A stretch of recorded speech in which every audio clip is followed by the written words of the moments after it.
What's up, everybody? It's Jeffrey Lyles welcoming you to another edition of Lyles Movie Files. It's a special one for so many reasons. The reason we're not doing this show like our normal Wednesday is because my wife's birthday is tomorrow. As much as I love hanging out with y'all, I love my bed so much more. And that wasn't gonna work really well. So we're doing this special one. But as the threads worked out so perfectly, and that is so intended. Some big news dropped, and that means I was gonna have to call an emergency podcast anyway. But my happy dance is so commenced because we are going to talk about the end of the Acolyte. It's done. The Power of None for season 2. Chief, I know you're gonna be upset because no season 2 of the Acolytes. You can't even get upset, but what's up, everybody? Bro shot. I'm giving you a special hug. You had a whack day. So here, take it in. Fill it up, bro. How you doing, Jace? Well, besides the fact my car got freaking stolen, and that's why I'm a little salty, but the fact that the Acolyte got canceled, I think it's even day. I'm not okay with it. It's almost balanced out. The force is balanced. I'm okay. It's perfect balance with the force. Chief, what is up, my man? What's going on? What's going on, Jace? What's going on, chat? Is this a new edition of Giants hat? Yeah, I bought. I think I went and bought 30 more for the season. Nice, my man. All right, so we'll have plenty to watch over the course. Is it real fan? Do you have them so you can wear them, or do you have them so you can watch the game and then when they piss you off, you throw the hat? You know what, man? I wouldn't have any hats left to throw. If the Giants were, if I threw a hat every time the Giants made me angry. Okay. I've learned to center myself. That's why I do chi and I meditate now. I've got to center myself for the game. Not it's real out there.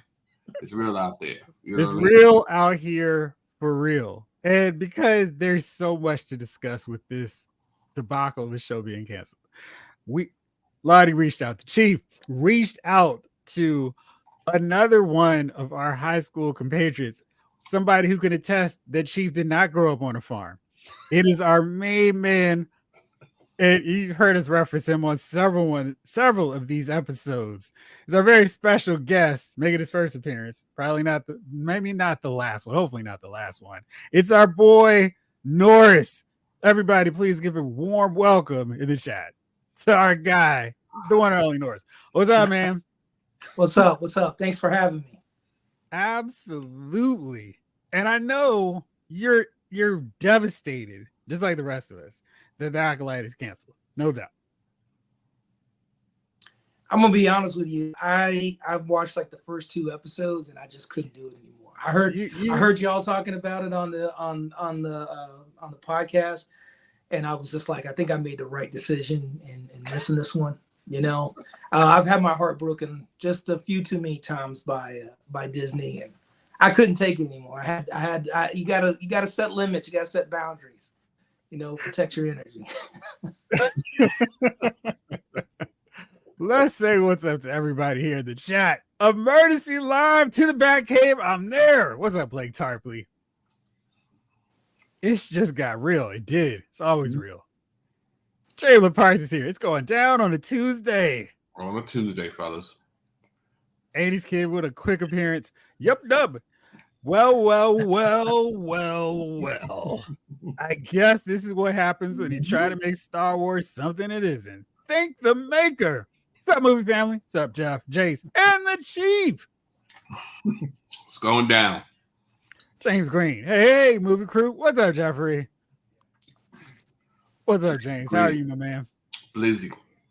We all Snake Eyes says, howdy, partners. This is surprising and weird doing it on a Tuesday. I mean, we like to mix things up, keep everybody on their toes. Ryan Daly, what's up, man? Omega 579. Hey, what's happening? Spider Fan. Hey, everyone. What's up, Spider Fan? What's going on? And James says, what's up, Jason Chief?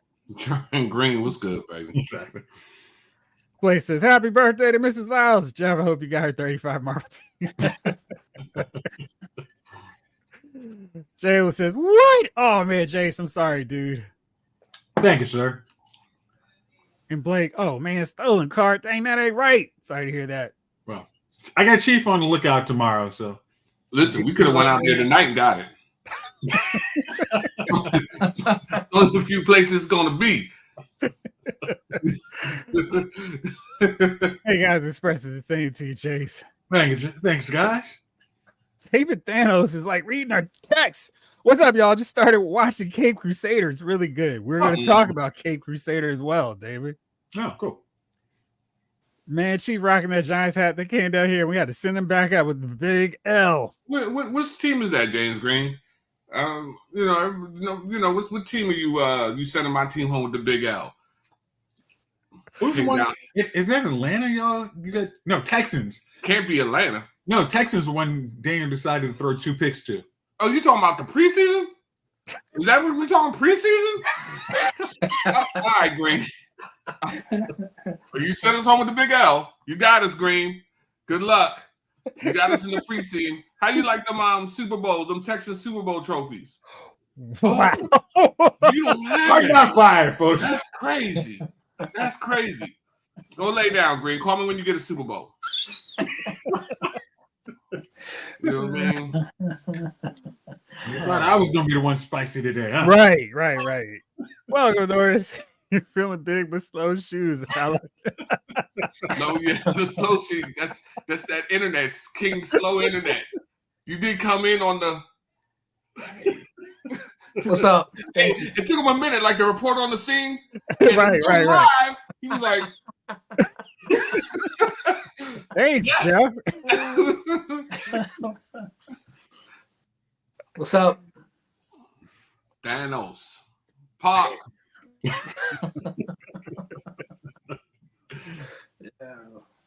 All right, Ryan's bringing some maturity. I won't miss the Acolyte, but I'm not taking a victory lap. Lots of people did like this show, and it's a bummer for them.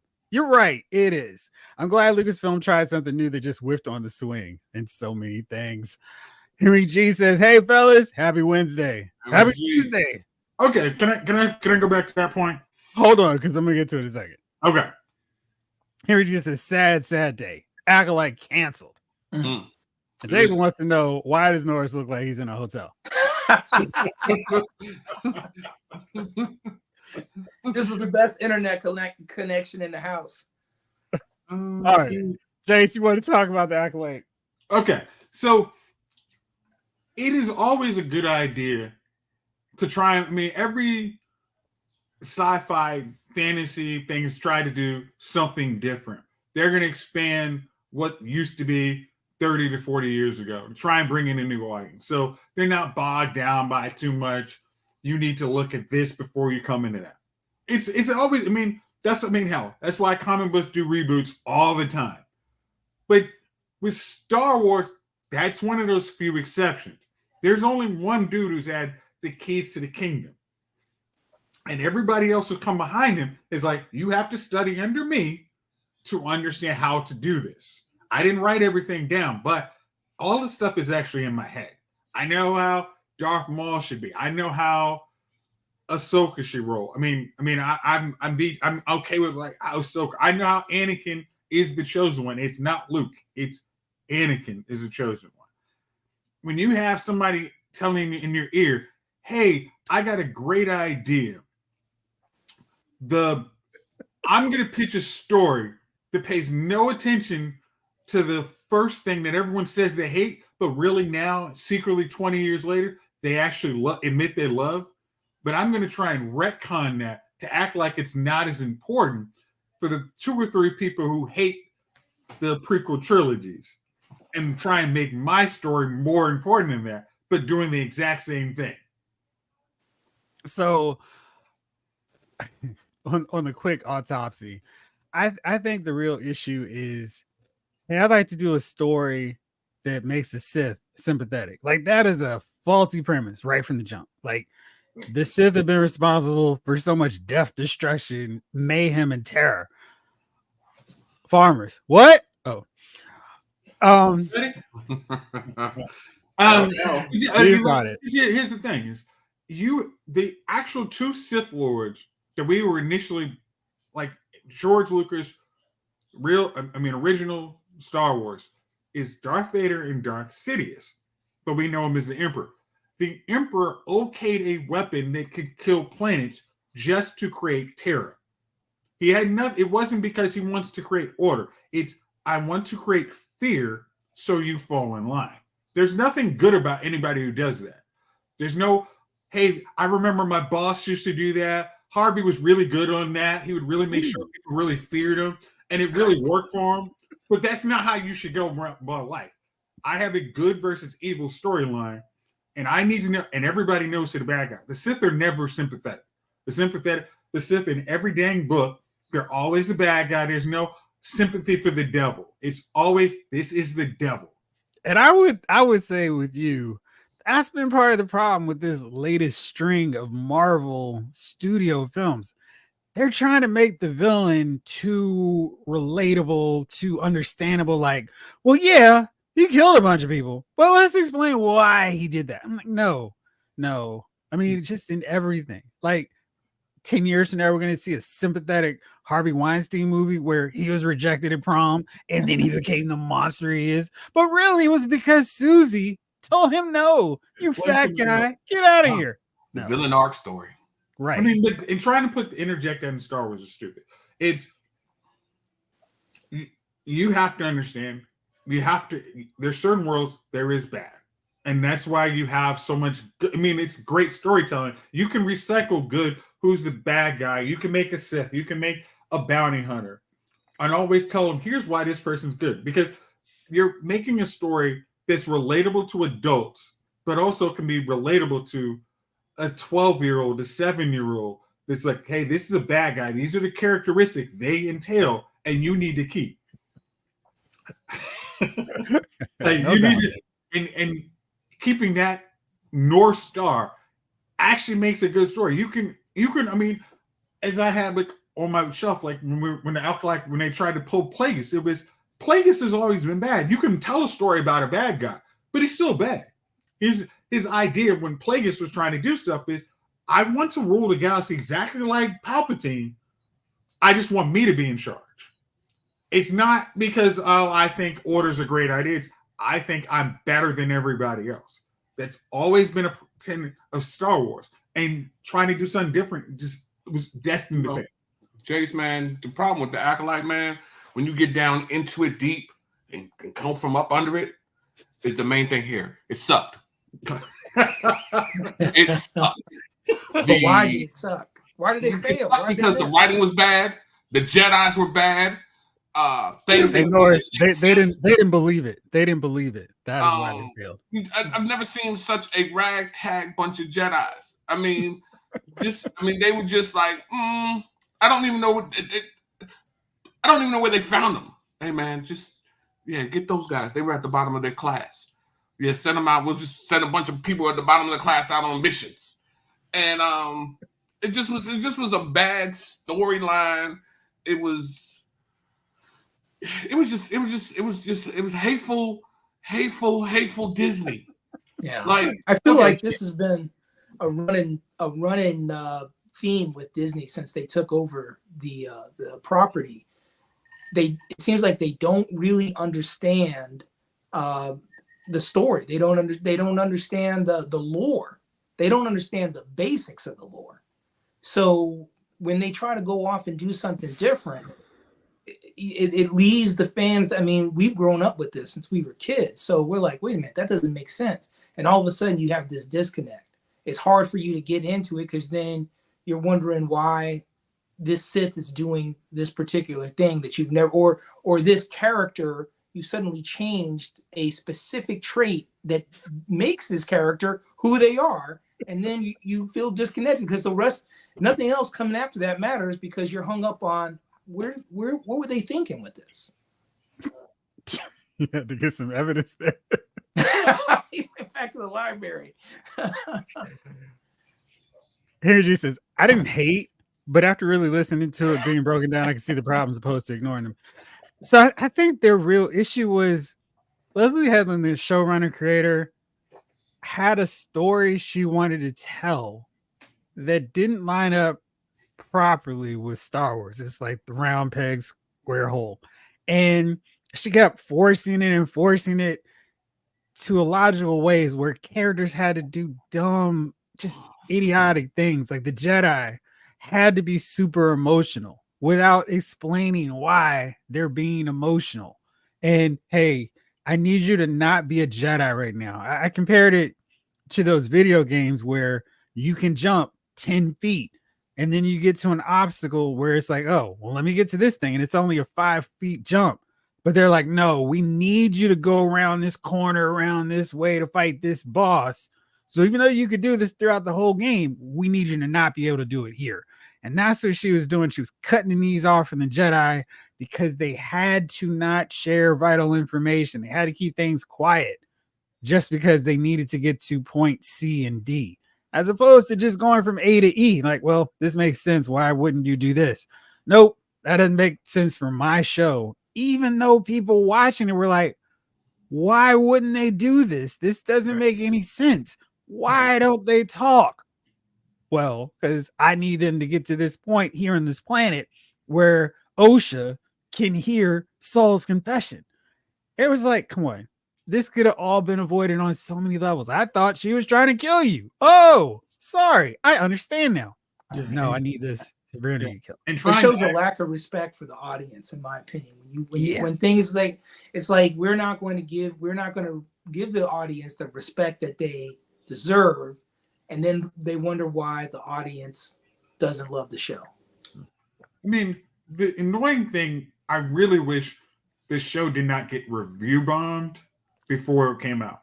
I wish I'm glad Disney didn't let that stop and we're like, no, this is a bad product. This is $180 million. This is more than Alien. As one of the viewers, like I watch the videos, like Alien Romulus, a movie cost $80 million to make. That's less than half of what the Acolyte cost as a show. $100 million less. And I'm sure there was a whole lot more special effects that you could see. Oh, that's where that money went. This one, it was review bomb, but they like, no, we looked at this product. It's a bad product. This is one time Disney literally took they had to admit that, hey, this wasn't good. Like Ahsoka was probably a little too witty for a lot of people, and they probably didn't get it. Boba Fett, yeah, that was kind of a boring show. Mandalorian, we've been pretty good on, but this one is a bad product. Now, I'm going to say this. I said something last week that I'm actually going to go back on. Skeleton Crew looks like a show that is designed it looks like it's designed a little bit more for kids, but that actually can make it more fun because it's like, hey, this is what Star Wars used to be. It's 5 years after Return of the Jedi, so we have fertile ground to do whatever we want to. This is the thing that Leslie Hadlin didn't do. She said, oh, I got 100 years, but not accepting, hey, I have characters that are still around from the original trilogy, from the prequel trilogy that I can't get around, so I'm going to create all this other crap to try and take them out of the take them out of the screen, which was always destined to fail. Blake says, I think the folks running things do understand the history of Star Wars. They're willfully ignoring the past and trying to interject new social norms, get new fans, and reject the old toxic male fans. And I think that is the craziest part. Like, you have a beloved property, and granted, if you have fans like me, Chief, Norris, Jace, in 50 years, we're not going to be around. But if you keep running Star Wars, Marvel, DC, whatever property, whatever's popular to the ground with inferior product, you don't have to worry about the next generation. The current and the present generation and the past generation are not going to want any parts of it, to the point where there is no future. So you can't go, we're going to just go against everything that's been established because we need new fans. You're getting rid of the long-term established fan base who are going, peace out, we're done. You don't respect what I love anymore. I'm out of here. And that new imaginary fan base is going to gravitate towards this thing. They're not watching it either. So you don't win. You don't get this new imaginary fan base. The old ones are checking out saying, I'm good. Norris like, I watched 2 episodes and I'm out. You didn't even get to episode 3, which was the breaking point for so many people with this show. And you were like, nah, I'm good after 2 episodes. And do you remember what was going on those 2 episodes that made you go, yeah, I'm good? I think it was just it was the plot, the pace of the plot for one, and then like you said, it was just some of the things that they did with the Jedi, and I had to remind myself like these are supposed to be closer to the older Republic Jedi. They're little different, but I don't know. At the end of the day, it just didn't hold my interest, and I saw the potential for the frustration, and I've just been through it too many times. So that's really what it was. Like, I just saw the potential. I mean, I sat through the, Force Awakens and those last 3, and it really, honestly, I felt like Rian Johnson was just like, it was like he was targeting, as Blake said, the old fans. It felt like he was targeting us. It was just, and those kind of things. I'd say it's hurtful. It's like you know this property, you've grown up with this lore, you love these characters, these characters, and then to see them and the lore treated in this cavalier manner with no respect, it feels like, as you were saying, Jeff, like you don't respect the people who built you up, and I don't want to be a toxic fan. I don't want to be like, well, you have to do this and you should do this, and like, it's Lucas property, right? Like they can do what they want with it, but I don't have to like it. I don't have to stay with it. If you want to keep me, then you have to respect the lore. If you take any beloved property and then change fundamental aspects of it, then the people who have grown up loving it for what it is are not going to, and you can do things that are different. You can do new norms, or, they want to say, well, this is DEI or woke or something like that. Like, I don't believe in any of that. Like, I have no issues with that, but respect the lore. That's all I'm saying. Space Ghosts don't pull down force lightning from the sky. We've never seen that before. It doesn't happen. You know what I'm saying? Respect me like I've been a fan of this property for decades. What was the one? Was it the sequel trilogy that kind of made you hesitant to Disney Star Wars, or was there stuff after that kind of got you like, okay, you're going down a path I can't follow? Really, honestly, I would say it was the last 3 movies. I was excited as anybody, and yeah, like Jamlin is saying, it's like they're trying to piss people off, and so I know J.J. Abrams does a great job of setting stuff up. That's what he does. He sets it up, he leaves it for someone else to complete, and he does a great job with that. And Rian Johnson basically came in and was like, yeah, I'm ignoring all that. Like, you're wondering why Luke's X-wing is in the water? You're never going to find out. You were wondering who's Ray's parents were, and they were nobody. And it was like, it just seemed deliberate. And I still stuck with it until that terrible end, where I literally just hung my head and I was just like, why? And then when Mandalorian came out, I kind of got ecstatic again, because I'm like, oh, they're touching things we've never seen. So that goes to show you that they can do something new, right? That respects the old fans and brings, because they brought in, we've never seen sand people like just living. Like, that was amazing to me, to see that. I'm like, okay, yeah, that was exciting. And they can do things like that, be true to the property, bring in new fans while respecting the old fans. It's possible. It just takes writing and someone who understands and respects the lore.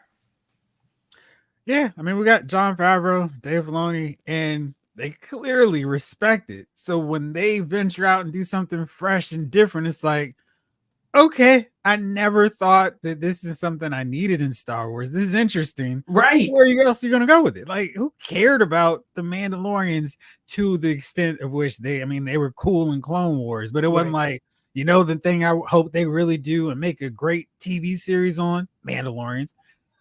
People weren't saying that. And the show came out, I was like, wow, this is really cool. You're doing Lone Wolf and Cub. in Star Wars. And that's amazing. Who knew? They have all these different genres of which they could put Star Wars, put the whole cloak of Star Wars over, throw some lightsabers, some blasters, some spaceships, and it's all fresh and new again. I mean, we've seen their video games like Survivor and Fallen Order, and it's like, oh man, that would be an amazing movie. Oh yeah, yeah, it would. And this new Outlaws, I mean, I haven't seen too much because I just want to play the game. It seems like that's something that would make for a cool TV show or movie. Why are they being relegated to cool video games as opposed to really fun TV shows and movies? I think that was another issue with Acolyte. It was no one wants to play this version of a sympathetic Sith.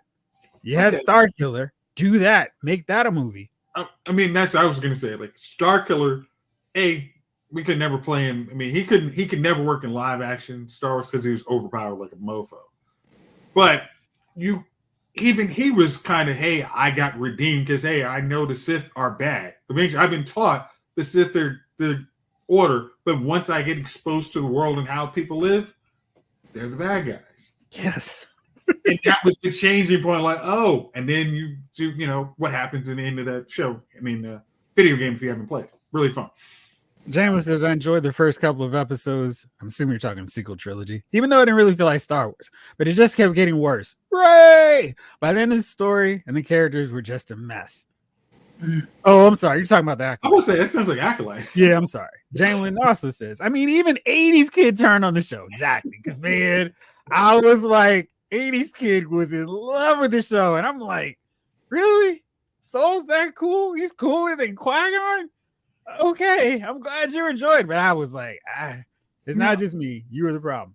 Here's oh, go ahead. And this is one of those things. There's so much bad stuff on the internet because Leslie Hadlin did not make a lot of friends with her initial interviews about what the story was, and saying it was time to take Star Wars out of toxic masculinity. That didn't endear her to anybody. But then, I mean, there's some that said, well, the reason why you didn't like Saul is because Saul was a sexist. It was, no, Saul, we didn't like Saul because he was incompetent. It wasn't because he was a sexist. You wrote your character. You can write your characters bad, but you got to have somebody who's the person I like in this story. Nobody can say, this is the character I really like because they were so good. No. All the Jedi are crap. All right. Is the Sith bad? Well, he's a Sith, so he's bad. There's no way around it. He murders a Jedi because they won't let me live as a Sith and kill people. Who knew? Yeah, you're so bad. The Force witches. Oh, the Jedi won't let us live because we're going to kill our 2 daughters to have our ceremony. Yeah, don't like them either. Who else we got? Nobody. Everybody was horrible. So you start your story like that, no one's going to like it. You can't make, it's going to be Saul's fault because he was sexist. No, it's because you made all of your characters unlikable, and one personality trait on Saul doesn't make the whole show become magically, I understand it now. Like, even your twins sucked. Come on. Harry G goes, I remember people being down on the prequels. Me too. And I was like, what is wrong with you?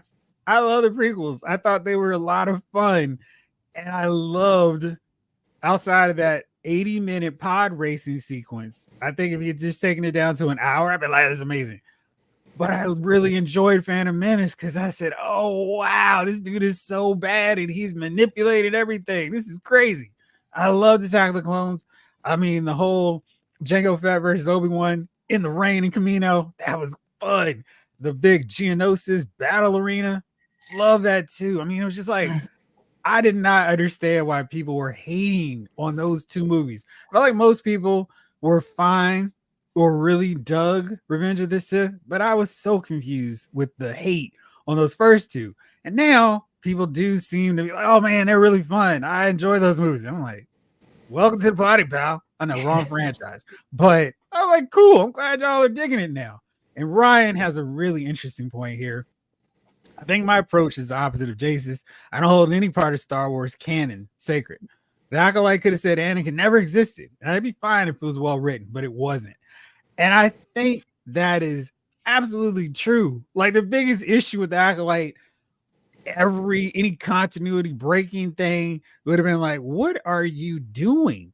If it made sense and the characters were cool and interesting, the coolest character was the guy who killed all the Jedi. And it's like he's slice and dice people's favorite characters. I love Junkie. We're the Yord herd. He killed them so brutally. I mean, he was like the Terminator showing up in a Star Wars movie. And like they look like punks. The Padawan who was just all of a sudden, and she got killed. That was great. That was one of my favorite parts of the whole thing. And I shouldn't say the dude killing the Jedi was my favorite part of the whole thing, but it was. And people, even in the obituaries for this show, were like, and everybody really loved the stranger, the shirtless clad Sith War. Like, look, that's the problem with your show right there, with the objectifying with the female gaze of the male character shirtless. That's the most buzzworthy part of your show. That's a problem.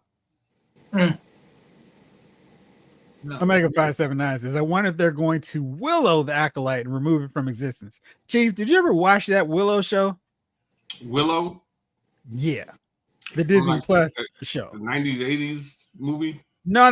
The sequel they made on Disney Plus. He never watched the movie. Wait, what? That's wrong. Remember that? No, I know you watched that. You were lying to us, right? I think I watched Willow. Wait. You said you have not watched Willow? No. He said that on like when we were trying to figure out movies. I thought he was lying. Norris, have you watched Willow? Many times. Right. Okay. Well, Chief, you're not going to. Why don't you have Norris on the show from now on then? No, your contract's up at the end of September. The network's not happy with the ratings. Well, one thing you forgot, it's too controversial. What has to say about that. But you're not going to be able to watch this Willow show because Disney Plus has removed it from the server because it's too much space and your membership won't include one 8-episode series. It's too much for the server. I wonder, Omega 579, if we will not be able to see the Acolyte, and what a shame that would be in a couple more months because it's done so poorly and people hate it apparently so much. Henry Jin never understood any of the characters' motivations. No one else could either. Neither did Leslie Headland. They changed. Honestly, the character's motivation changed from scene to scene. There wasn't episode to episode. It was scene to scene. Right. Hey, I'm going to go track down the Sith Lord, but then I'm going to take the Sith Lord and not explain why I'm talking to the Sith Lord. Or I'm going to be a little badger character tracking down somebody, but then I'm going to destroy the ship because I got reasons. Reasons. Ryan says, I'm still down on the prequels. I don't hate them anymore, thanks to watching them through the eyes of my kid, but I still don't like them or big chunks of the Clone Wars cartoon. What? You don't like the... Oh, snap. Misa love them. Okay. Like Jar Clone Jar Wars were the best part. to me. WB. I just never got to love Jar Jar, man. I know they toned him down for the second installation of that series, man. It was okay. The best one, of course, was the last one. I mean, the fight between Obi-Wan and Anakin was, it was everything. I love a good lightsaber battle, man. I was about to say that. That's all they got to do to bring you on. That's the other thing that could have, saved the Acolyte in my eyes. A good lightsaber battle. Wait a second. You mean them leaping through the air? Mary Poppins, y'all. It reminded me of the when we were little, the little kung fu joints that used to come on Saturday after the cartoons went off, and they would just do flying through the air, and it was just So it wasn't even good lightsaber battles. I mean, it was just So here we are. Here we are in celebration of the Acolyte's demise. You know what I mean? After this, I'm gonna grab a little cigar out the humidor.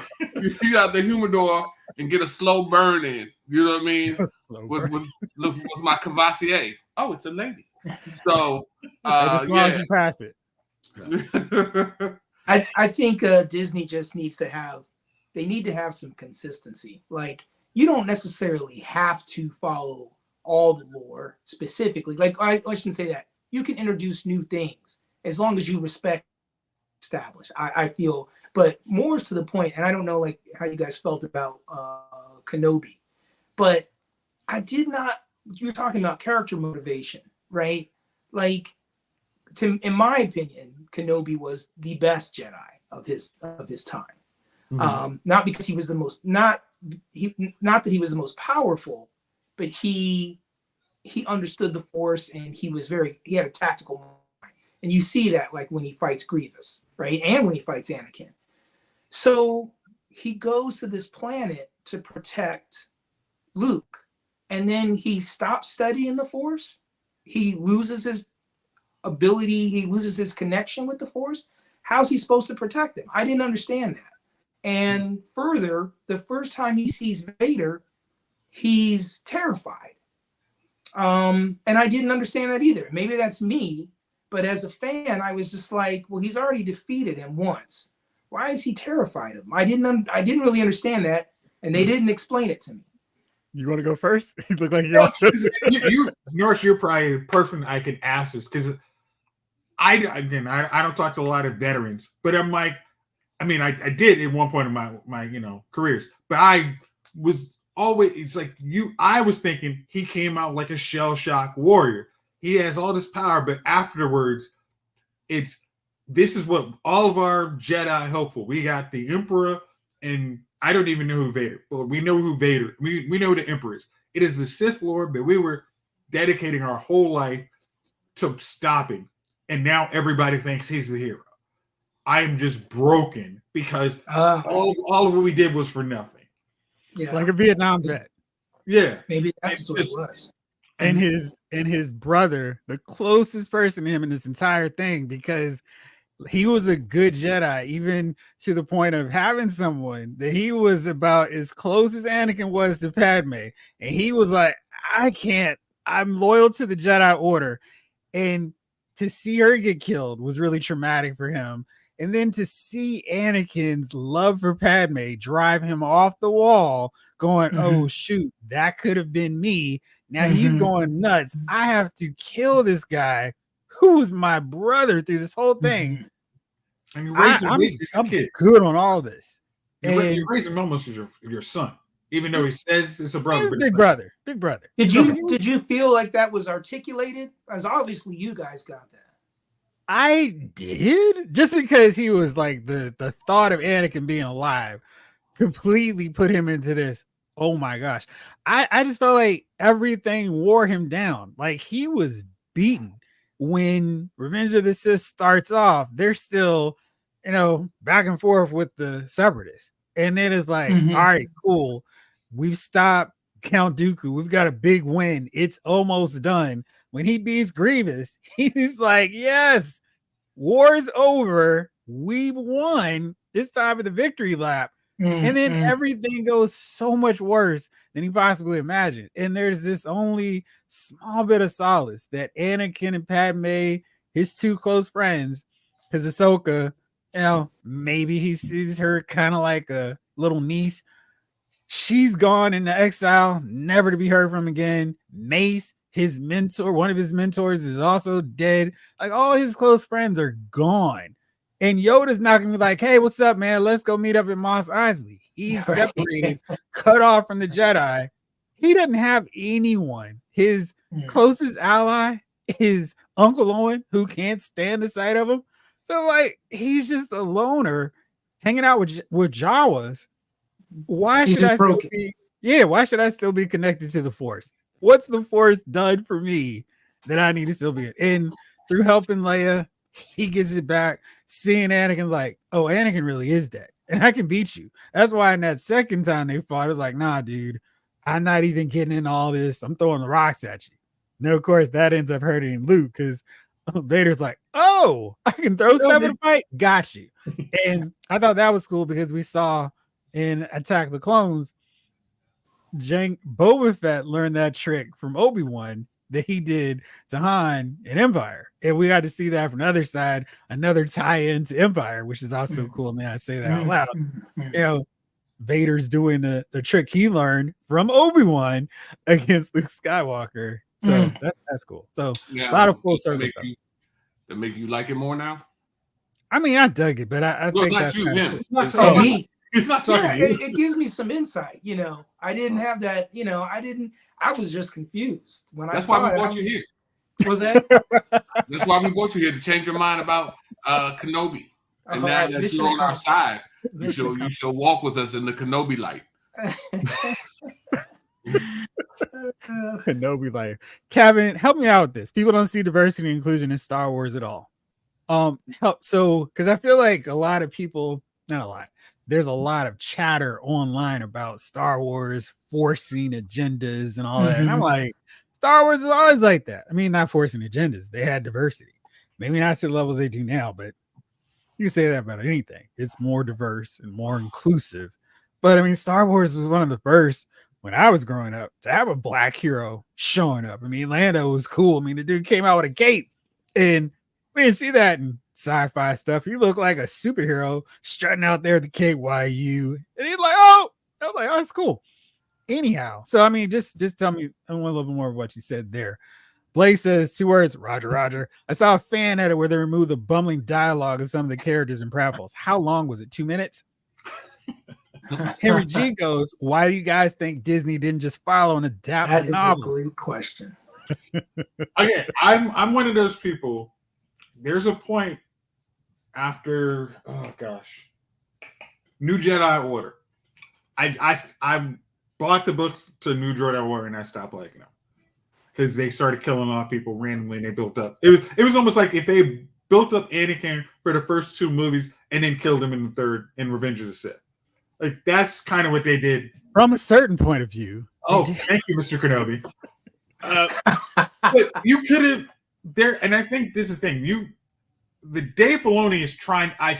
Is literally like, hey, there are beloved books, Heir to the Empire.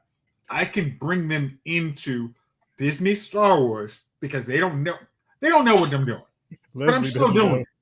No, listen, Catherine. I'm still doing it, and they cannot really stop because I've been running this. This train has been going for years, and they haven't figured it out yet, and they don't care because it's successful. I think, and there were certain books that were kind of okay. Could you really get more than a 3-movie thing out of? Heir to the Jedi would have been hard to do after 20 years because you would have had to use CGI on all the characters, or you had to recast, and they don't want to do that. And I'm still fine with that, by the way. Like, you don't put Sebastian Stan as Luke Skywalker for Heir to the Empire. You hear no arguments from me. I think it was just Disney wanted to have no attachments to anything that came before it, so they could own 100% of the IP and not have to pay any residual. I think that was their main focus. That's why they didn't adapt George Lucas's sequel trilogy. They didn't want to have to owe anybody. They can just stay and make money off all the other things, but they never have to pay money for the movies. I think that was the big overall reason why they didn't adapt any of the novels. Absolutely. Henry G goes, yeah, Jace, I'm still bugging out why the little badger dude made Saul's ship crash. Yeah, that made no sense. And then never gave me an explanation. I mean, we're going to explain that in season 2. No, you're not. You're not going to. I mean, trying to make everybody jump on, hey, I'll put all these spoilers or all these cameos in the last episode and make you wonder why. And then you petition why we're such a great show. You gave us 7 weeks of trash. And that last sprinkling of cameos didn't stop that turd heap from growing and growing. So, no. They gave us an episode of an episode we already watched. Right, exactly. You know what I mean? Wasted, hey, let's just replay this episode and let you watch it again. This time, we're going to turn the camera this way. Like, oh, okay.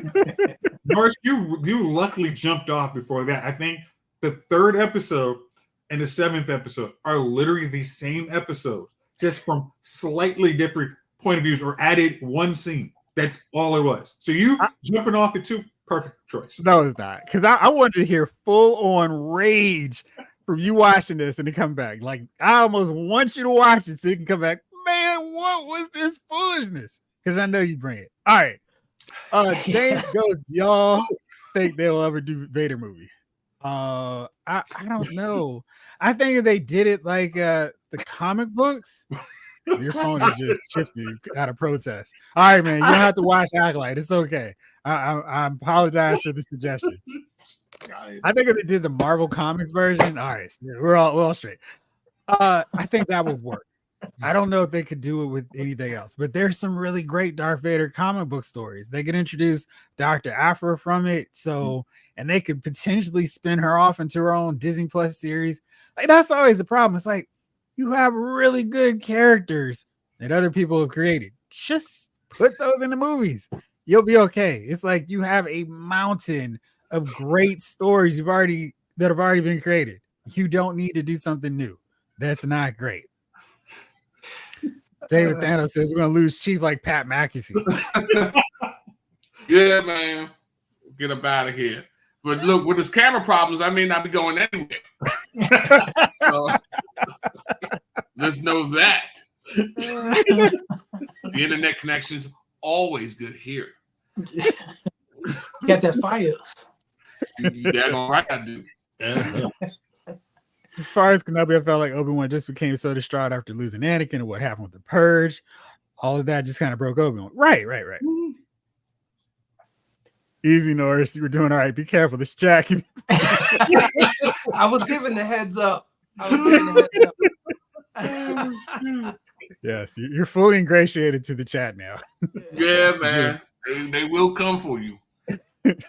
Leia always had attitude and agency. She was never really exactly. That was the thing. It's like, and we grew up with that. So to me, Leia was a normal character, and I feel like a lot of directors and writers now have to go, well, she's Super Leia now. It's like, what are you doing? She was awesome before. You didn't need to do anything to tinker with the cool female character model that we saw back in the 80s. Okay. There's no need for it. She even had the skimpiest outfit and took out the biggest dude. Great. I mean, that's a defining. It's like, no, it's actually kind of a not just she's cool because she didn't need all these gimmicks. She didn't need a lightsaber. She just she didn't need to be a Jedi. Just like David Thanos said, wasn't Lando that was cool? It's Billy D. Williams who made it cool. I don't think it would have worked if they used Richard Roundtree. Now, could he have had a leather cape? You say Shaq made that cool? Whoa! Watch your mouth, David Thanos. Your mouth. Richard Roundtree. Henry G goes, in you guys' opinion, what has Disney done right with the stewardship of Star Wars, if anything? Okay. Bringing back Luke in Mandalorian to correct the abysmal treatment in the sequel trilogy. That right there, and that was the smartest thing. They're like, we messed up on this. We need to do better. And that's why I applaud them on Acolyte's cancellation. We messed up. We will do better. You know what would be good? An Adventures of Luke show. Little 8-joint episode of Luke at the height of his powers, doing some stuff. I'd love to see something like that. Lightsaber battles, going after Sith. You know what I mean? That's where the books are really good. They have some cool Luke stories. Right. Establishing the new Jedi Order, like how he established it. Like that would have been cool. Mm-hmm. And not he gets it so he can kill his nephew. You killed my father. So yeah, it's I'm trying to tell you, man, the stories out there, nowadays, man, they just got their own, like they just sit in there, they got a hat. You remember those little pumpkins, plastic pumpkins, that used to put the paper in there and pick out people's names? And I think they just get a bunch of people around there and write a topic. All right. So then people just put their hand in the pumpkin. Oh, okay. Right. All right. I got a topic here. Yeah. Rusty spaceship. Okay. What can we fit that with? What's the budget we got for that? What can we fit that with? You know what I mean? And they just, okay. Twins. Okay. And twins. Right. Bad Jedis. How am I going to get a spaceship? Oh, okay. Evil, but maybe not evil badger. All right. Stay tuned to find out. Yeah, call up Dave from finance. Dave, how the numbers looking? Okay, look, we got some paper for you. Put this together, make a story. By tomorrow. Yeah. You know. No, it doesn't have to make sense. Just right. You know what I mean? So Dave is in finance going down there. You know what I mean? Crunching the numbers. We can't put this CGI in here. That's gonna mess with the numbers. So now we get the flying through the air. You know what I mean? The bad looks, and you know, poor Dave from finance, man. So that's what they've been doing. They've been just picking stuff out of a pumpkin head. They do just enough right to give you hope. They do just enough where like you can see the bones. You can see you can see a path. And then I feel like they snatch it from us like at the last moment. That's, you know, and you talk about what are they doing right? I think that they're introducing the lore to a new generation, to new fans. Like I appreciate that. But the solid right. It has to be respectful. Oh, you froze up. You was like all I heard was respectful. You know what's funny about this thing too? What new fans? Mandalorian brought a whole lot of people in. I mean, Grogu, Baby Yoda was. Well, that's true. Zygus of Baby Yoda, true man, but I don't think a lot of young people are on Star Wars as hard as like this. Once our generation dies out, all this stuff is going to you know what I mean? All this stuff is going to the land of in Deadpool. All the characters are going to be sitting there in that the wasteland. Yeah, in that wasteland thing. Luke, all these people, man. And somebody 40 years from now will go back there and grab them and turn them into something. But right now, bro, I really hate Baby Yoda. Not a fan. Oh my gosh, he doesn't like Baby Yoda. Chief, the thing is, I think you bring in so many new fans. Even just going down to Disney World, where they have Galaxy's Edge. That's really cool. It's like, hey, you get to make your own lightsaber. You get to do, have some blue milk. You get to bring just like Harry Potter World. That's what brings the next generation of fans. But you got to keep them. You got to give them content on why you like this. This is why they're Harry Potter. We're gonna make it into a season show because the material still holds up. As long as we're not adding bad material. We can keep recycling the exact same material and people will still love us. Let me get you off topic for a second here. That Harry Potter is going to be Harry Potter? Harry Potter. Nothing different. Not Harry Potter after he's graduated after Voldemort. It's Harry Potter book 1, Philosopher's Stone, and going forward. Philosopher's Stone going forward. Book 1. Wasn't it Sorcerer's Stone? Yeah. Philosopher is what it was called in Europe. Oh, okay. So,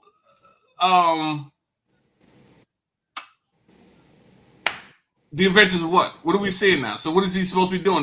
They're gonna eventually we're gonna see the same thing happen from the movies? Like but I don't know if you watched. Did you watch the movie Golden Compass? No. I was grown. I was a grown man when it came out. Golden Compass was a horrible movie. The book, His Dark Material, is a really good book, and the series of that are really good. I mean, you don't. There's certain groups shouldn't watch that. I mean, you see the analogy of who they're talking about. It's like, oh, you're talking about my phone. But if you like just good sci-fi, that story on HBO played out in long form was really good. I think with Harry Potter in long form should be really good because as I say, I hate Jeff you stopped liking the movie's got a little Oh, I was convoluted. gonna say you hate Jeff. What happened? Right. Yeah, What I do? it's We're talking about the Harry Potter. yeah, movie? half-blooded princess, half-blooded princess. When they like, what happened? No, I needed Jace to explain the movie to me because I had watched and really enjoyed the movies, but I felt like I missed 3 movies from that point where we had Half-Blood Prince. Mhm. I was really confused. And so yeah, I think a TV show kind of spending more time explaining stuff would have been helpful on that one. I could see a Harry Potter series that just keeps going on and on and on, working really well because there's so much backstory that folks who read the books were like, "Oh, well, here's the such and such." Oh yeah, that's true. And I mean, thought they had did a the Hunger really thing good. out from the books. Yeah, I felt like the movies, for the most part, did a really good job of boiling down all the details and all the extra stuff in the books and making it make sense for people like me who didn't care about reading the books, except for a few occasions where it's like, "Hey, Cliff Note brother, explain all this to me." So, yeah, and I'm with you, Henry. Just give me CGI, and I'm all good. Mhm. Go ahead, Norris. I was just gonna say the Harry Potter movies. It kind of reminds me of Dune. Like if you've seen the movie Dune, it's like this is solid. It works.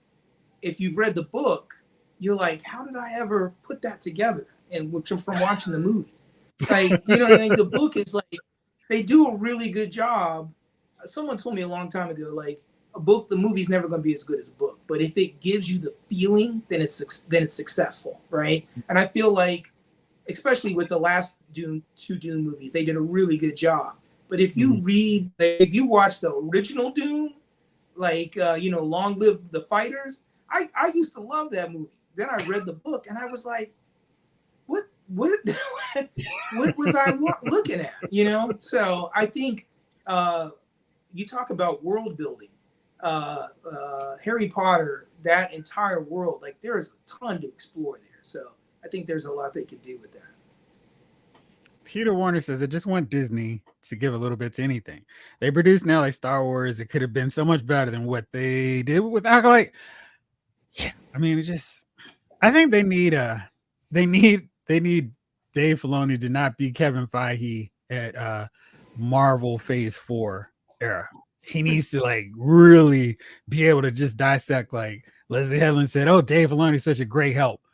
I feel like Dave's like, "No, this isn't going to work. I need you to fix all this, redo it." We could have gotten a better Acolyte show. But again, I thought the premise was flawed. You can't make the bad guy sympathetic. Don't do it. There's no need to do that. Ryan says, I think Filoni hates Luke. He made him terrible in Book of Boba Fett. It's been an episode of Bad Batch making me care about the Rancor that Luke kills. He wants to replace Luke with his pet, Ahsoka. Ryan, strong words there, Ryan. Strong. Right. And Steamboat Mickey. You know what I mean? It's going to be the new character. Ryan Danny. Jalen says, you know what? Now that I think about it, Acolyte told us who it was in the first 5 minutes. Exactly. Why the heck did they need to cast Trinity as that master? I don't know. I feel like they ruined the mystery right away. And to go, yeah. I mean, they told us everything that happened. And it was like, everything we told you is what happened. Yeah. Except for a few minor details that mean everything. Because it would have been interesting if Carrie and Moss was a Sith Lord.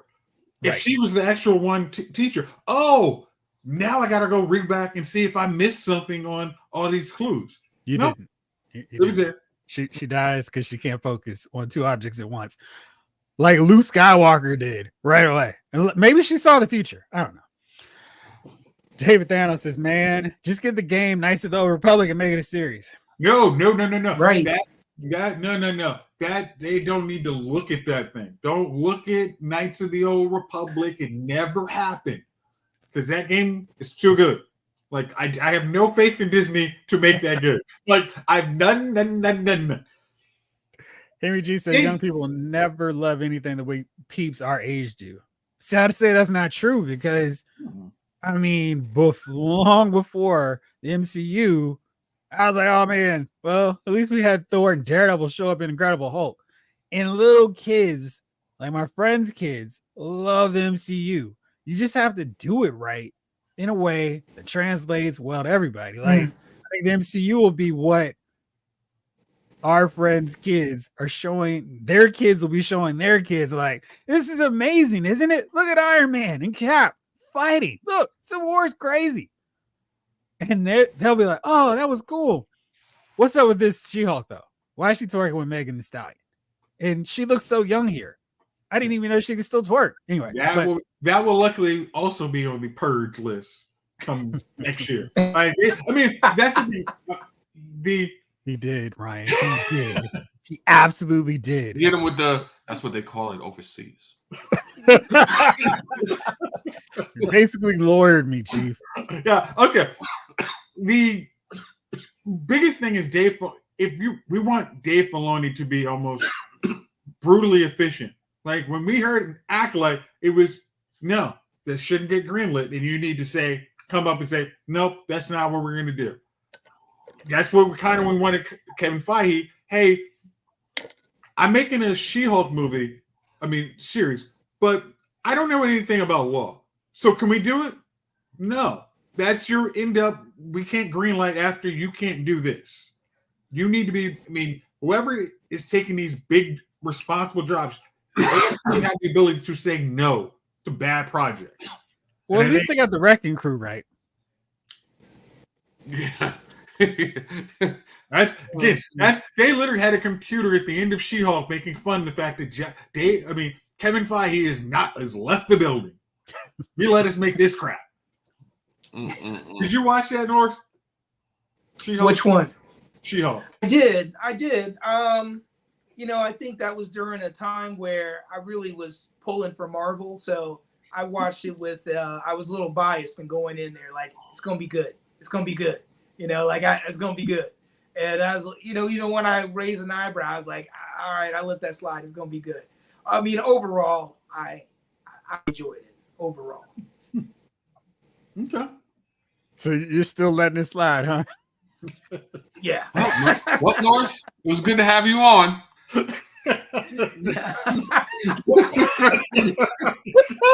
Thanks for joining us on this episode. You remember like when Joker in the first Batman movie with Jack Nicholson and he's like slides the camera off. I thought you were going to say the Joker because he enjoys the Joker with what's my man's name? Joaquin Phoenix. Yeah. Are you looking forward to Joker Fuladu? When I heard it was a musical, I was like, I don't know. But I was looking at the trailers.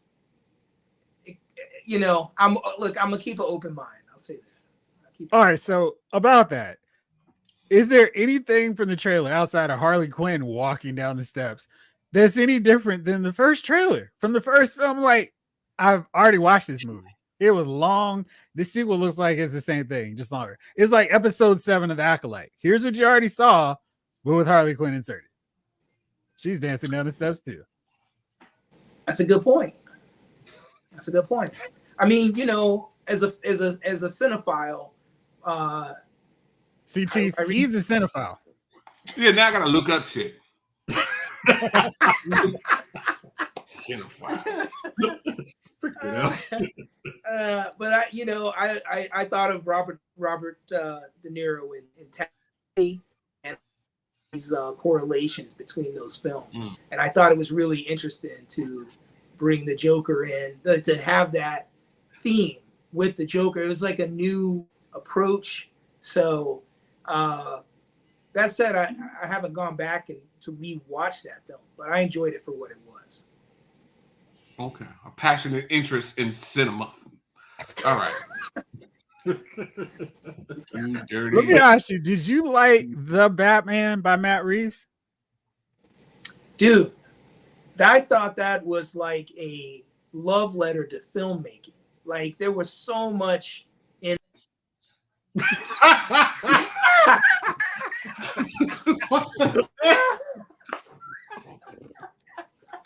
Hey, there it goes. All right, but you know what? It's not just the chat. We forgot to laugh. Hey, man. Jesus. You old cinephile, you.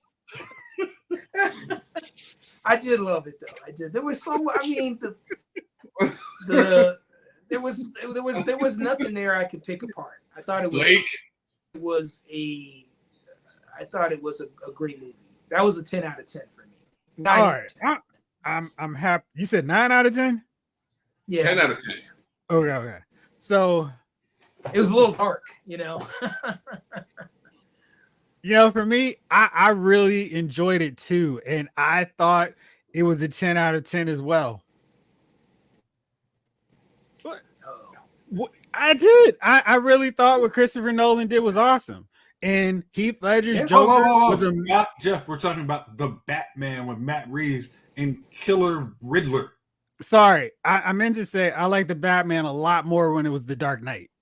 I really love the Dark Knight, but I felt like it was such a Cliff Notes bootleg version, Chat GPT version of the Dark Knight, and it was so long. And I felt Penguin was the best part of it, and the Batman was the worst part in the Batman movie, because I mean he was like literally can't do crime right now, Alfred. Got to apply my eyeshadow before I go out. I thought Robert Pattinson was going to be a really great Batman. I was not upset with the choice for him. And Chief and Jason were like, he's not going to work out though. I'm like, all right, he's a good actor. He can pull it off. I felt like that just neutered what he could do. Like it was so just play him super moody and emo. I think that's the way you need to take your Batman. I didn't understand why Selena went from I gotta avenge my girlfriend's murder to Bruce, don't. I'm like, what was this coming from?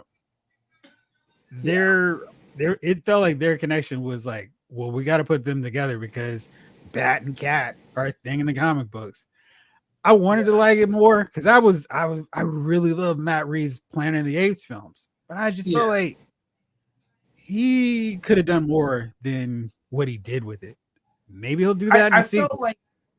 I felt like he captured me within the first 5 minutes because it was just interesting to see the Batman from almost a criminal's perspective. Like the camera angles, they kept looking in the dark, and it kind of showed the fear. It was like they played him almost like a horror movie at the very beginning. Yeah. And I like that aspect. And I'll say this: my youngest, Aiden, this kid is, he's movies, but he, especially at the time, was not one for me. And I took him to see it, and about 2 minutes in with the Riddler, he grabs my arm and says, "Dad, I don't know if I can make it to this film. Like, this is pretty scary, And I said, "Well, we're in the theater now, bud. Just close your eyes." It's his favorite movie to this day. Like he wrote. I'm not going anywhere, which means we're not going anywhere.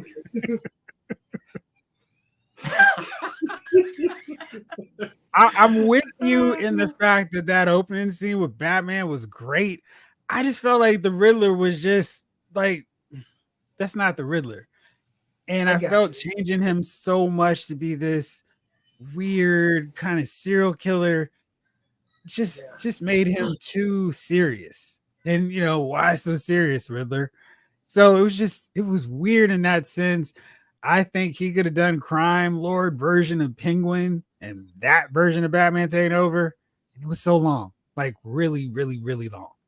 Anyway, so I bet Aiden was like, "Hey, Dad, it's about that time, player." Well, I think he loved it right at the end.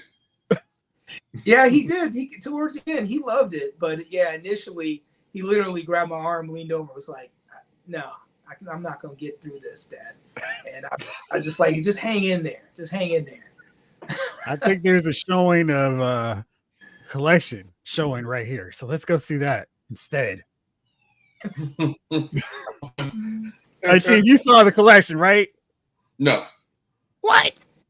The horror movie, The Collection? I'm like, The Collector? Jamlin, help me out. I know you saw that. The Collector. Yeah, and The Collection. Yeah, it's been a minute since I've seen it. Yeah, it's been a while since they came out. It's not. I don't think it's a nice movie. Yeah. Well, Jalen's a cinephile. He's a horrorphile too. So Yeah. I feel like for sure Jamelin would have seen that. I am now shocked that you have not. All right. So I think we've exhumed the body of the Acolyte enough. Let's talk about the other big bit of news. Yes. What's old boy? He was actually in Dark Knight Rises, the lead character. So the other big news for the week was all the drama with X-Men 97. Norris, I'm sure you watched X-Men 97. I did. And right before the show started on Disney Plus, there was all this controversy because the showrunner creator, Bo DeMaio, was fired. And he split and he wasn't in any deals, no premieres. He was radio silent for the first 4 weeks of the show on social media. Didn't say a word, didn't tweet out anything. Oh, you did see the first one? Yeah, the sequel is awesome. Like, I saw the sequel and I was like, oh man, it's great. Let me go back and check it out. So yeah. Anyway. But yeah, so we were like, after I watched the first 3 episodes, I was like, this dude is gonna have to have beat up some puppies because the show is great. And Disney's gonna have a real problem trying to talk away firing this dude, because this really seems like the tone of the X-Men that we never got in those movies. That was with the first 3 episodes. And then he came through episode 5, remember it? It was like, this show's amazing. Bring the guy back. And everybody's like, yo, what in the world? And then he started tweeting, talking about the episode breakdown and what he was trying. It was like, this is amazing. What's wrong with Disney? And so we finally got some news about what happened. And it was a lot. And so DeMaio, there's a whole lot to this deal. There's a whole lot of rumors that we have at Lyle's Movie File. Do not know if it's true or not. So we have not independently verified the accuracy of the reports we are about to relay to our friends in here. So please, Jeffrey, continue. Thank you, from the legal department. So apparently Disney was like, hey dude, don't tweet about these episodes. You're not really involved in this project anymore. And he'd already done some work on season 2 before he was fired. So he's like, I don't know what they're going to do with that stuff, but I think they're pretty far along. They won't. So it's all this kind of like, well, what's going on? So apparently, word on the streets, and DeMaio tweeted, hey, I'm not going to be able to go attend these award parties because I posted a picture on my social media of me as Cyclops on Pride Day wearing basically the shorts and like the, basically scaling clat. And so Disney was like, oh, word be? Well, nah, that's not what happened. We fired you because of egregious behavior. And we're like, well, what's that egregious behavior? Apparently, he was sending the staff members some unsolicited photos with him in his birthday suit, trying to inspire the staff, like, hey, for this episode, make him like this. And sending them pictures of himself like that to kind of encourage them and inspire them. Now that's the rumors, the allegations, which DeMaio has adamantly denied was not the case, saying I didn't send anybody any pictures like that. That's crazy. Or his legal team said that. And there have been lots of tweets from people going, well, that's only the tip of the iceberg there, because there are a lot of other stuff. One source sent, if you're a guy who looked like they could be under 30 on that show, you have his pictures, whether you wanted them or not. So, what do we think of this? And this is normally, I mean, with Gina Carano, they were like, nope, we're she's done. And they didn't break down all the stuff that she did. This is a whole different case because they're like, well, here's what he did, and here's what happened, and this is some serious problems. So let's start off with the legal team. Chase. Okay, because I was Gina Carano, they made a mistake on saying why they fired her. They could have just fired everybody's at will. Nothing. You had a contract was terminated, keep it moving. That's what's got them in a little bit, I can't say hot water, but it opens them up to a lawsuit. This one, it seems like this is not a James Gunn situation where everything was done in public that was unearthed by people who had an agenda against this person. This seems like it was done very much this was done to staff members, and they were like, hey, you need to open an investigation. And if you do not take action, you'll have a whole bunch of people suing you versus this one person.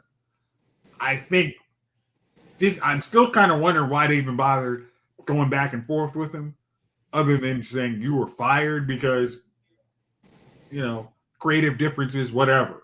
And we still get you on is season 2 as a producer, but because you started tweeting about the show, we're taking you off the credits off that because it's against the terminate. I think they said it was against. He was actually terminated, so they actually had like kind of here's what you can do, here's what you can't, and he violated. So they're like, no, we're taking you off that. So you don't get an award credit, you don't get anything because you straight. I'm not gonna say. I was gonna say he did stuff to castmates that was not welcome, and it seems like Disney made a smart action that you went outside the bounds of what is acceptable, and you might have made a great show, but this is not acceptable, and we have no problem terminating you based on what our findings, probably our independent legal findings are. You have to go. Okay. So, Norris, what do you think about these allegations and how this is going to play out? I mean, in this day and age, one's going to take inappropriate action like that. Have a leg to stand on. I mean, that's what do you like? You know what I mean? Like, I have seen leaders have. I won't go into details, but I've seen leaders have complaints filed against them for, let's say, I'm inviting you to my open mic night. And then the next thing, someone's calling HR like, well, I felt pressured because he wanted me to see his comedy routine. Like, I've seen that happen, and that's just the day and age we live in. Like, and if you're sending anything or that could be ethically or morally questionable to your staff, then you don't value your career, in my opinion. Chief, what do you think? I think he had to do what he had to do for that great content. You knew that was coming. Let me tell you something, man. We were in this joint happy as larks in a tree, bro. I remember episodes. I remember you guys, as soon as the episode, it was like y'all was clapping through the text. Like, oh, it was amazing. So, listen. But what cost, Chief? Right. Like, yo, every day something unsolicited is happening to you. Whether you're at a light, someone comes and asks you for change, trying to get into a 7-Eleven, open up the wrong email from on your phone. Does anybody go after that guy? No. You know what I mean? There's nobody saying, "Oh man, officer, I opened up this email and yeah, I got an eye full." Okay, we're gonna hop right on it, Chief. We're gonna arrest this guy for sending you that email. So I got 200 emails on my phone that I did not ask to have. So it happens every day. By your boss. Right. Well, listen. Right. Once you get the first email, you gotta know what the rest are about. You're like, man, I'm not opening that. You know what I mean? But the content, man, we putting out some real good stuff here. And just, you know what I mean? So let me tell you, man, Disney needed this win. So if he wanted to run around the office naked, let him run around the office naked, man. You have to accept that. The content was fantastic. So let him run around. If he wants to come in dressed as a peacock and jump on the desk and whoo, you know what I mean? That would work if you were an NBC employee. Bro, this has to be allowed. We had the greatest contact. We had the greatest show we've seen in a long time on Disney, man. And that's his creative process. Look at this. You know what I mean? And you're like, whoa, ho, ho. But let me get the writing. You know what I mean? And that's how it was, man. And they should be like, yo, thank you. We're going to go ahead and win this Emmy or whatever it is for daytime cartoons. I'm writing the email up right now. Right. Hey, Blake, I don't even open Jeff's emails. I already know what it's about. You know what I mean? I know what it's about. You know what I mean? Hey, Chief, what do you think about this over-the-shoulder shot? I'm like, no, I'm not opening that. Not opening that. You know what I mean? So it's already a given. So now, here I am on the podcast. Me and Jeff have no problems because I didn't open the email. So the creative process works, Chief. Yeah, the first one took you off guard. Oh, but the rest, at that point, you should know. You know what I mean? Like, nah, we're not opening those emails, but we're gonna put out this great content. So now we'll probably have next season. The first few episodes are gonna be fire, and it's just gonna fall off a cliff because they got Dave down in finance. I think Dave. What's with Dave in finance? I don't know. His stuff has gone through till about season 3, so he has influence. Or I mean, I feel like at this point they should just be like, "Yeah, this is ghostwritten by Bo, and we're just gonna take the credit for it." So yeah, and they just have him every once in a while have the server just flash him with an email from him. You know what I mean? To keep the morale up, keep the content coming great. I mean, you know what I mean? Listen, it is what it is. Listen. Let me ask y'all this. Y'all enjoyed the show, right? Everybody in the chat enjoyed the show? Yep. You know what I mean? So, listen. Hey, it happened. You know, it's going to be interesting that if it does do the first and second season, and then that third one does not bring that, Disney's going to have okay, what do we do? Yeah, come back and bring him back. And now bring this guy back. Yeah, let him do what he wants. I'm thinking, if you're in the boardroom, it's like, if this was a movie that was going to make you a whole line of money, they probably might have a different conversation. But because it's a TV show that doesn't really drive subscribers, even though the hours of views are probably very good, they're probably safer on a business perspective to say, hey, if it drops off in season 3, that's fine. We're okay. Oh, yeah. It's definitely got to spam. You can't answer a Jeff email. You know what I mean? You just can't. You gotta look away. You know what I mean? You gotta look away, man. But all right. So according to Deadline, because I figured this would be worthwhile pulling up real fast. This is from Deadline. The finale of X-Men 97, which debuted on May 15th, saw 3.5 million views globally in its first 5 days on the streaming platform. It's a track record. So this is really good stuff for them. They have done, don't need my supports for the ads. And the viewership has been growing consistently over the 4 episodes leading to the finale. Let's see here. Is anything else on here that they talked about? No. So it did really well, better than everything that they've done on Disney Plus. So this is a really interesting thing. And then Jalen says, I bet you X-Men 97 drives subscribers. There's too much buzz for it not to. I agree. I feel like that's a show. I mean, the Amy noms are gonna make people go, well, I'll try Disney Plus for a month, but just make sure you check the boxes appropriately in case you stub your toe at Disneyland. Hey, You know what And I Blake mean? says if he sent those photos, then how come none of those recipients try to sue Disney for millions? Interesting. Because you have to go through HR first before you can get them. Like, Poor choice of words. Very poor choice of words. That's what he says. Yes. yeah. So I wonder if, say, whatever season of Bo's contributions are no longer there, and we see like a buzz similar to Mandalorian season 3, where people love the first 2 seasons, not really feeling the third one as much, and the numbers go down significantly enough. If Bo DeMaio is not back as Mayo to Bo, we have a new showrunner. You know, honestly, the probable solution to that is okay, we're going to basically throw this guy in some behavioral classes. We're going to have some HR training. We're going to do the works on here is acceptable behavior.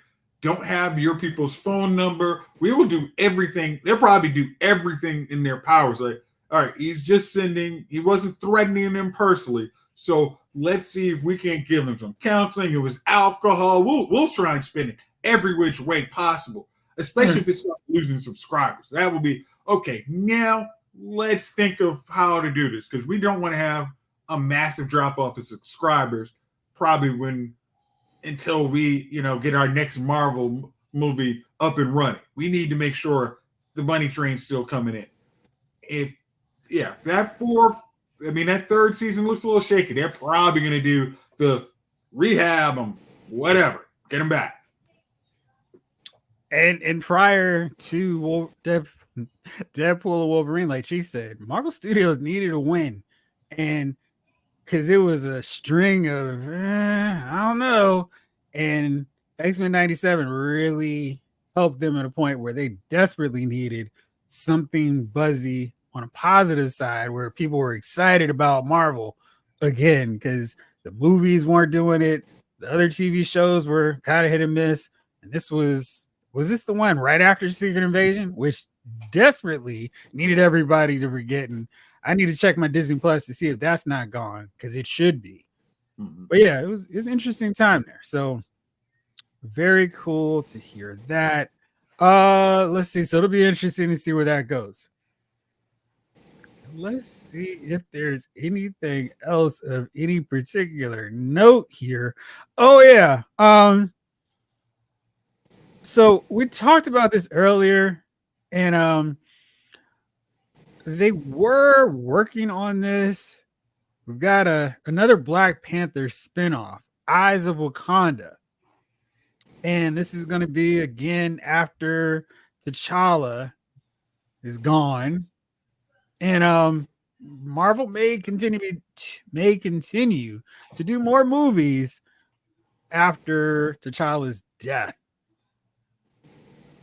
What do you guys think on Twitter? Recast T'Challa was trending, and I'm always like, why is T'Challa trending on Wakanda Forever, or is that Twitter? I get confused. Anyway, people were just like, listen, you recast William Hurt's character, do the same thing for T'Challa. He's way more important than some random general.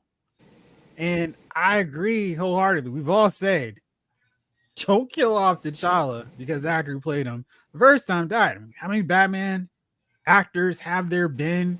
How many Superman actors, Wonder Woman have we already seen? There's only one Blade. But Black Panther doesn't need to be in that. Oh, it can only be T'Challa. We've talked about this a lot. Norris, what do you think? That's a hard one. I mean, I think Chadwick Boseman embodied that character to such an extent that people see them like they're synonymous, and they to some people to recast him would be almost to dishonor that memory. I think that's where the hang up might be. But I do think that honestly, I think Chadwick would want to see it recast. That's what I think. I don't think he would want to see that character, that storyline lost because of him. That's my opinion. Yeah, Jace. Oh, I think. I mean, this isn't most people. Hey, I have a role. I want people to say, hey, I did the best performance of it, but I don't want them to say that it was so sacred that nobody could ever fill my shoes. I don't think Billy D. Williams felt that on Lando Calrissian. I think it's, hey, I want you to compare me, say I was great. I'm Sean Connery. You can bring all these James Bonds, but you're gonna say I'm the best. Right. And I think Chadwick, when he signed up for the role, he wouldn't have said, hey, again, we don't know when his diagnosis happened. I don't think he said, hey, make sure this role never gets recast. I think if you ask him truthfully, like, hey, do you want me to continue to be like, yes, because I don't want this character to die with me. I just don't think any actor really wants that. Chief, what do you think about Blake's suggestion? Instead of recasting T'Challa, do a Black Panther movie set in the 1970s. Maybe he's in NYC. Maybe he's a Giants fan. It's fine. I just, it irritated me that they didn't recast him that last one. And Really? yeah.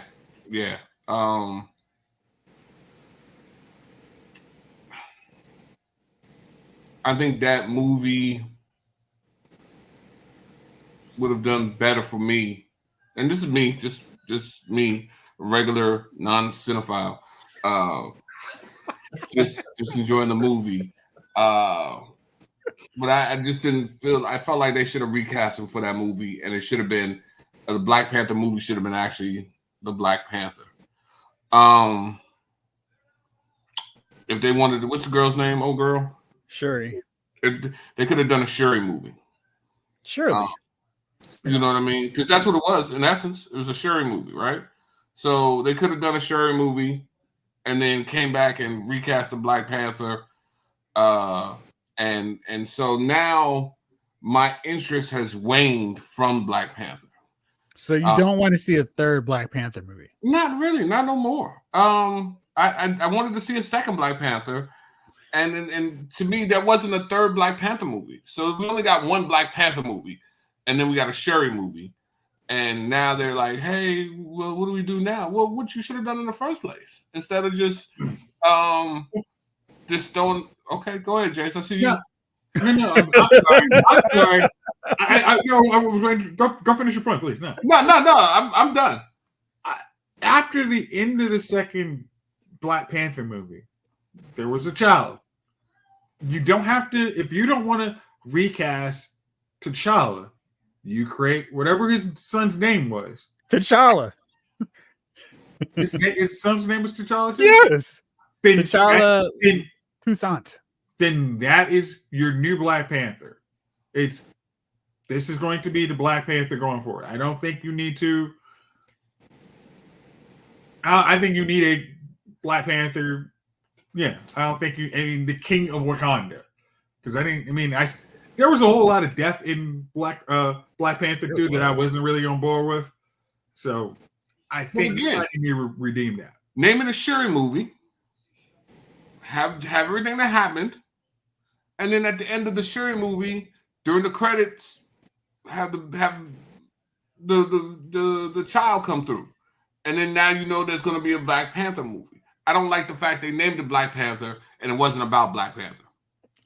Well, anybody in the comics, they changed. Shuri was Black Panther for a time, correct? Yes. Yeah. That doesn't faze me. I want what I wanted. I don't care what she was in the comics. This movie here should have been a Shuri movie, and we should have got a Black Panther movie. I think if they had just said he was sick and was Captain Marvel, send him off to some alien planet where they could work to heal him. We need a Black Panther right now. Shuri, we're going to need you to step up while your brother heals. I think everyone would have been fine with that because I'm with you. we did not need to kill him. If you wanted to tell that movie, that story, you could have just written T'Challa temporarily off, have everything else happen, and then in a movie, the spaceship lands and T'Challa, we don't even need to see who it is underneath. He just comes back through and gives Shuri the X. It says Twitter, and we call it a day. And that would have been fine. And Ryan says, I suspect a part of the Kang Dynasty or Doom movie time travel element will result in pulling T'Challa's son into the present time, and he'll become Black Panther T'Challa Jr. Jamelin says, so you don't think they'll use his son? Blake says, isn't Black Panther's son on Young Avengers? David says, with all due respect to Postman, they shouldn't recast him. Maybe do a prequel about his dad in the setting Blake mentioned. That's so interesting because I feel the divide even here on the chat. People were like, no, respect Chadwick. But man, can you imagine how many roles would be done if somebody said, somebody happened to die during a movie? Like, I mean, I think the Fast and Furious did it the best way. Brian's still alive. He's just not here. He's watching the kids. Oh, here he is driving up. We don't need to see Brian. Exactly. Going on the adventures. Yeah. He's not going to be riding, but he's not dead. And I think they could have done any number of things with T'Challa. Because you die here, it doesn't mean your character has to die. Right. Because, nobody goes to Paul Walker's gravesite and says, here lies Brian O'Connor.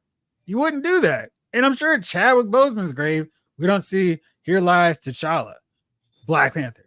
That would be ridiculous. And for all the respect, I mean, the biggest respect that they continue to show Chadwick is at the end of every Marvel Studios title banner sequence. It's T'Challa with the final boom. I love that. They should never change that. Always end it with him. But it's time to bring back Black Panther. How long has he been gone now? Since he died during a pandemic. All right, so I mean, it's time to. Let me tell you, DC don't give a damn. That's the one thing about DC, bro. Yeah, DC don't give a damn. They could have a Batman, wildly Batman that you know is still in the theater. I'm just gonna bring a second Batman. You know what I mean? We're gonna just recast this Batman here.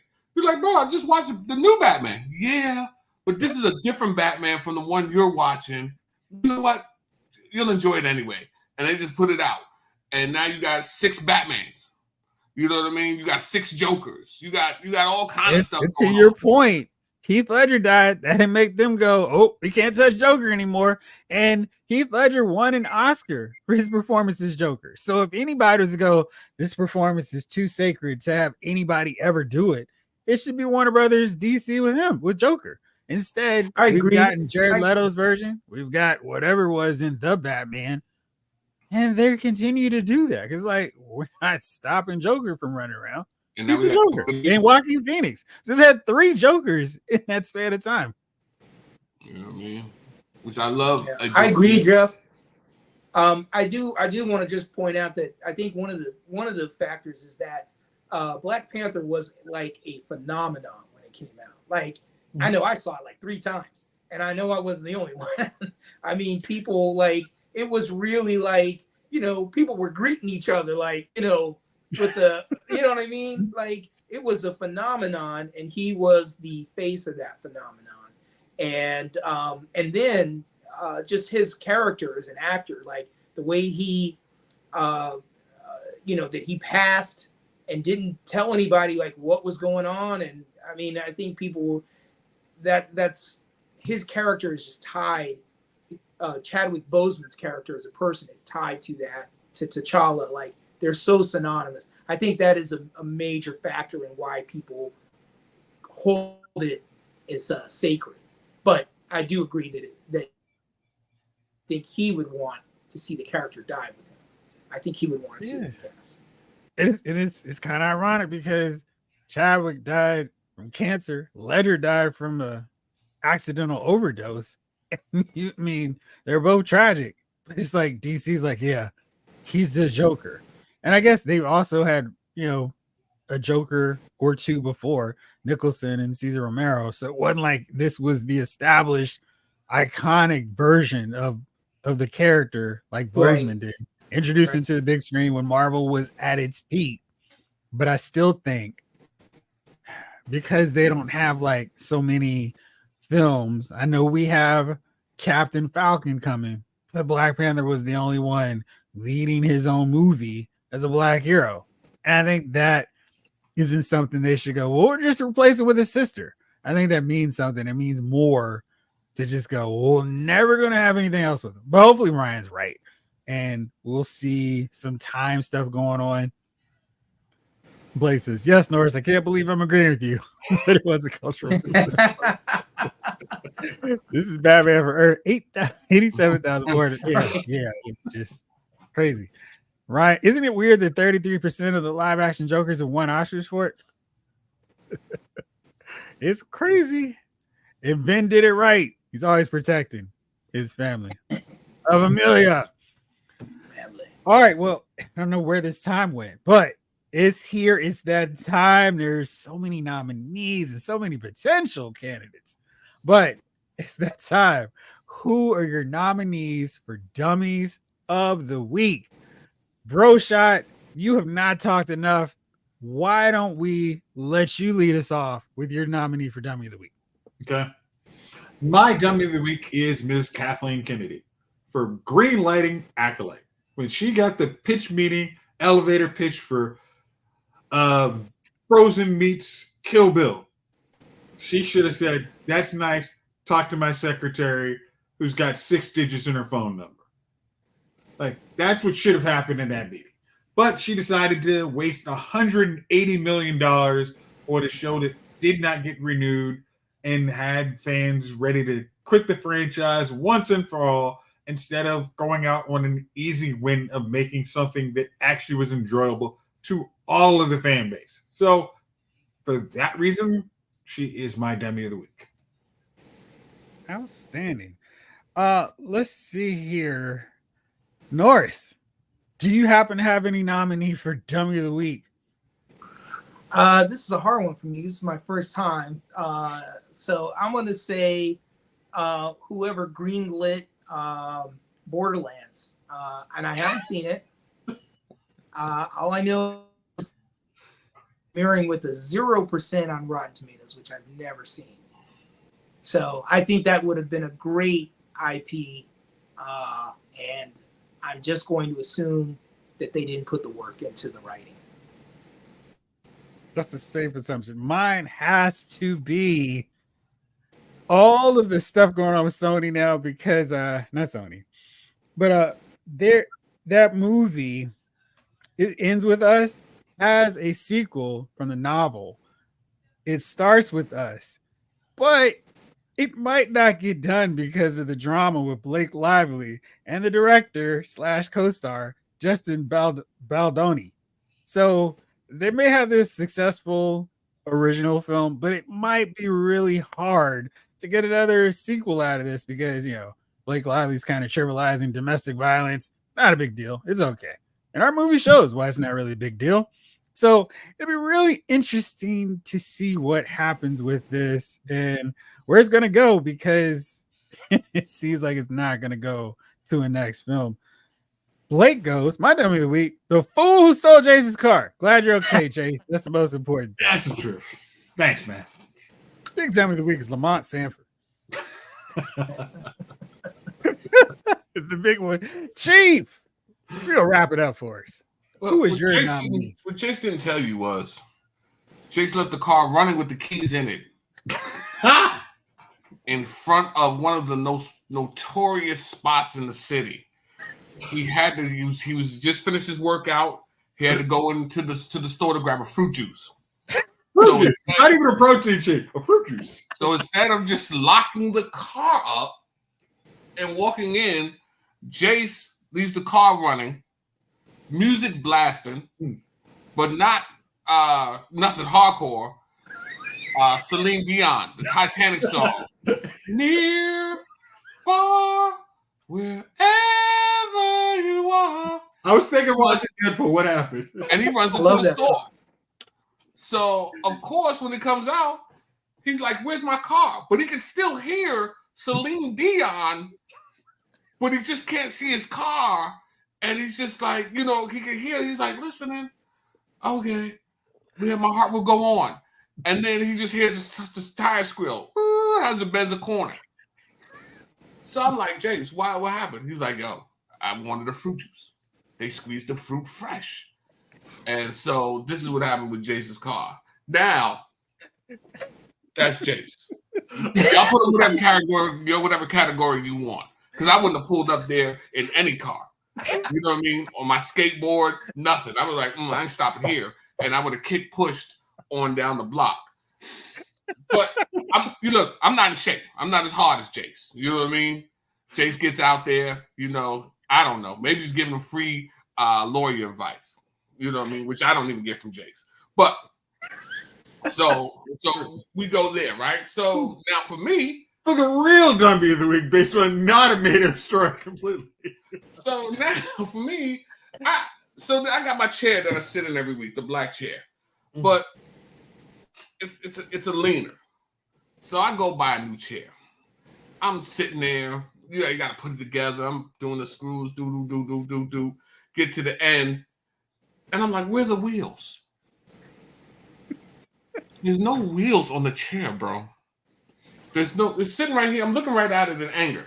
Because I paid like $160 for this joint.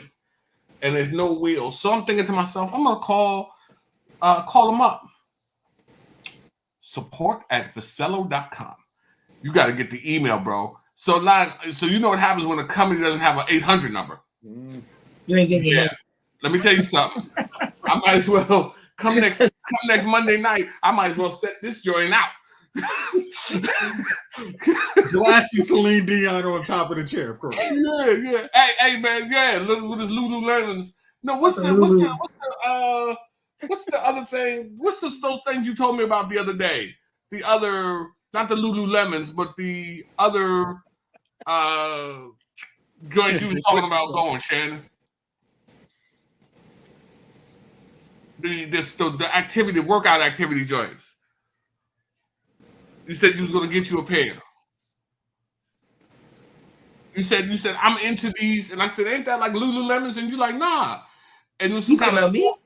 Yeah. You been on this. What was it? Fabletics. He was out there in some Fabletics spandex. Spandex. He was out there with some Fabletics spandex and a half shirt. You know what I mean? Holding a cherry fruit juice to replenish what he lost in the I love you guys laughing at my pain. when he lost in the workout. Oh man. The cherry fruit juice, the cherriest. You know what I mean? So yeah, Fabletics. He was out there with a halter top. But it's all good, man. You're gonna get it back, You bro. went from a half shirt to a halter top. Ain't they the same? I mean, yeah. One okay. sounds better. Okay. So yeah. So you're gonna get it back, man. It's gonna be intact. Because I mean they took the keys, there's no need to stretch. They're just not gonna fill it up. So you just find it like almost to a gas station. And then it was like, man, we're not gonna fill this up. So you'll have it back by tomorrow. Oh man. Well, Norris, hopefully this isn't the last time you're hanging out with us. Yeah. We'll Definitely not. I'll make sure that my internet is better equipped next time though. It's up there you go. You got till next weekend to get ready. So and David, but thank you for having me. Absolutely. Chief, Jace, thank you as always, fellas. And everybody here on the chat with us, David Thanos, Jamelin Parks, Blake Tarpley, Snake Eyes, Omega 579, Ryan Daly, Kevin Davis. Let me see. Make sure 80s kids. 80s kid from the 90s. Of course. Spider fan. Yeah. Anybody else? Peter Warner, Henry G. Let's see. And James Green, of course. James Green. Look, after the Texas thing, we lost James Green. He was like, That's it was preseason. My man left. It's all right, man. Mr. Snake Kevin Eyes, Crazy. of course. All right, I think that was everybody. So thank you all so much. No, Peter Warner. Peace out. Terrible. All right, y'all. And as always, thank you so much for tuning in. On Thursday, I'll be back for another edition of Loud's Figure Files. But for now, this episode of Loud's Movie Files has been filed.